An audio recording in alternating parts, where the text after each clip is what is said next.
Okay, so we've got our stenciled layers set up using the track mats. So now I'm going to add some additional detail. In the original title sequence, there's smoky sort of textures that appear within the stencil. So we're going to have a go at making that. So let me just tidy up my layers here and just close those. Okay, so now what we're going to do is grab our smoke, drag and drop this onto the top of our composition, and of course it's going to sit over the top of everything, and that's all we're going to see. Also, this is 4K resolution, so I'm just going to hit S for scale and just drag this down so that it fits a little more accurately over the top of my composition. Now what I want to do is use that same track matte process to stencil out the smoke. So I'm going to grab the black and white version of my image and drag it and drop it on the top of the smoke. Now the scale setting I had for that image was 43%, so let's hit the scale for this and make it 43. And what I'm going to do now is with my smoke layer, I'm going to go to the track matte section and I'm going to use again the inverted luma matte.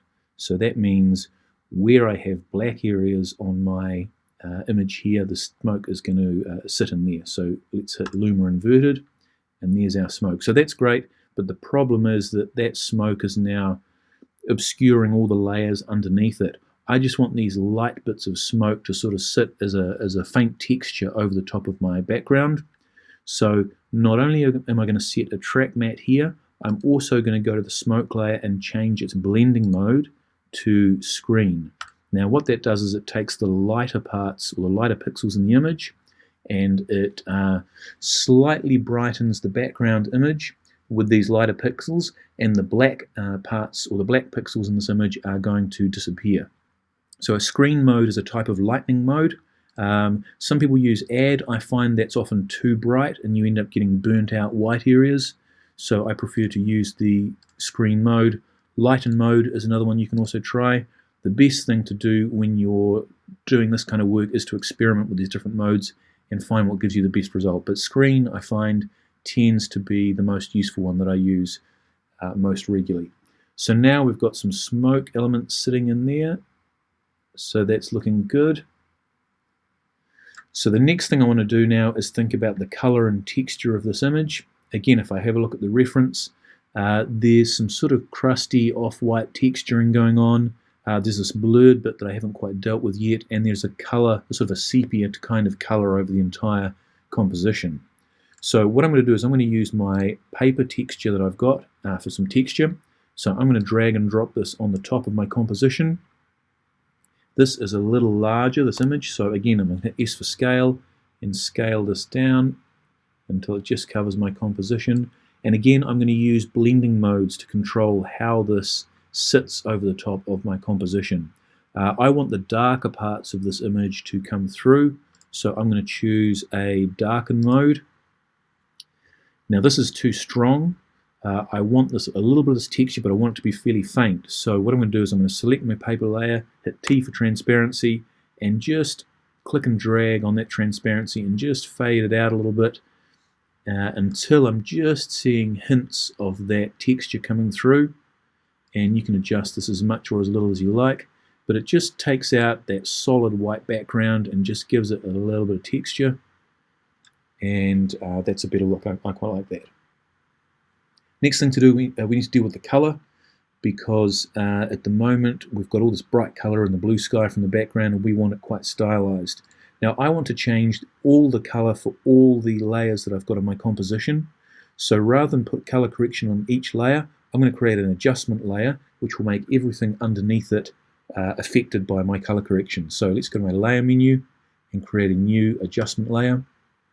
Here it is here. Now this is going to be my color grading, so I'm going to select it, hit return on my keyboard and call it color grade.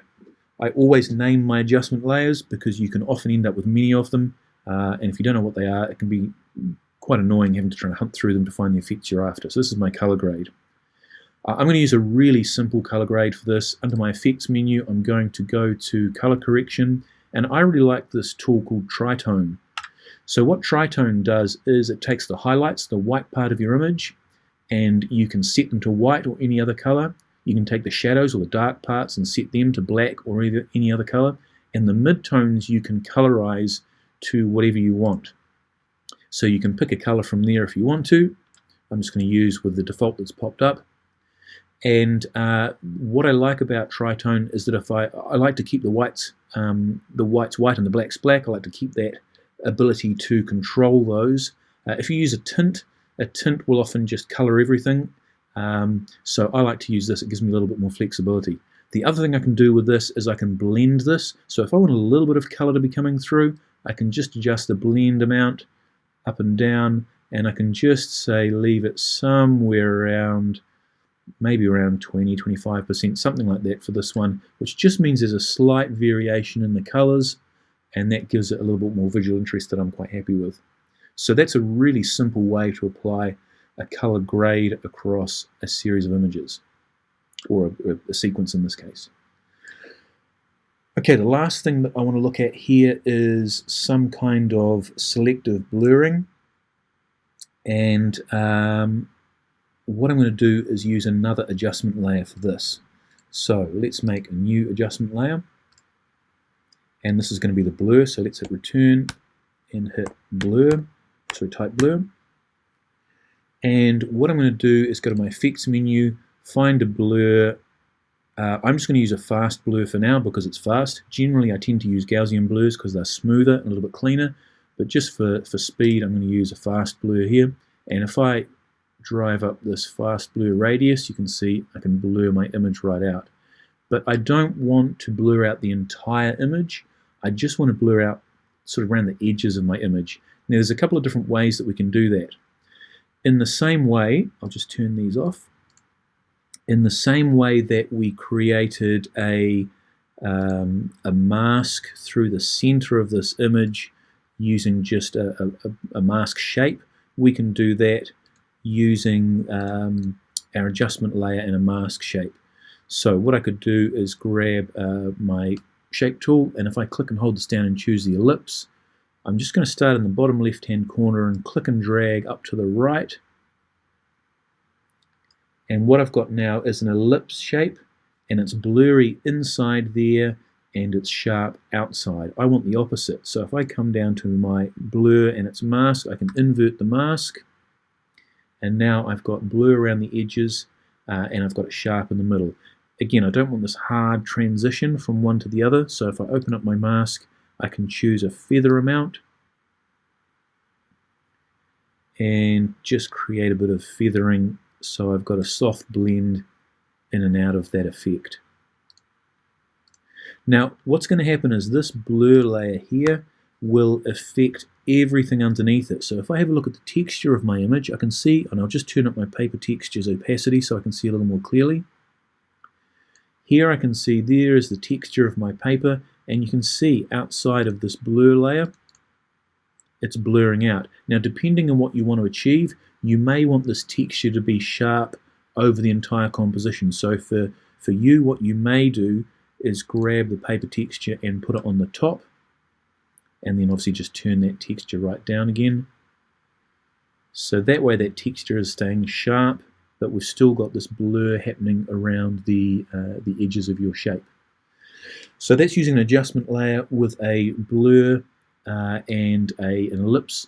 If you want to control where the blur happens a little more, I'm just going to open up this layer and delete my mask. You can use the pen tool to draw your own mask. So make sure you have that blur adjustment layer selected, grab your pen tool, and I'm going to click and drag and just create a sort of an uneven vignette type shape around my image. And I'm going to click and drag on the point that I started from. You can see how my cursor has a little circle next to it indicating that I'm closing my path. I'll click and drag there, just get this smoothed out.